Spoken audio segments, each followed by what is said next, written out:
నువ్వు చెయ్యాల్సిందల్లా ఒక పండు తినడమే. ఇకపై నీకు అపరాధం మరియు నిందన గురించి బాధ ఉండదు.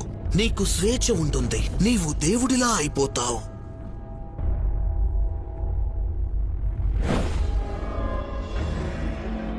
లేదు, నువ్వు ఎవరో నాకు తెలుసు. నువ్వు సాతానువి, దుష్టుడవు, దెయ్యానివి. పండు తిను, స్వతంత్రుడిగా అవ్వు.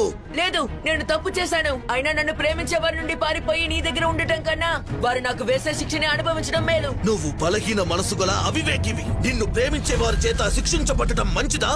నిన్ను ప్రేమించే వాళ్ళు ఎవ్వరూ లేరు.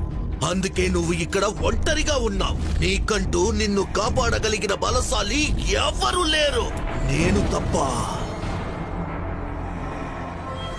భయపడకుము, నిన్ను విడువను, నిన్ను ఎడబాయను. అది నిజం కాదు.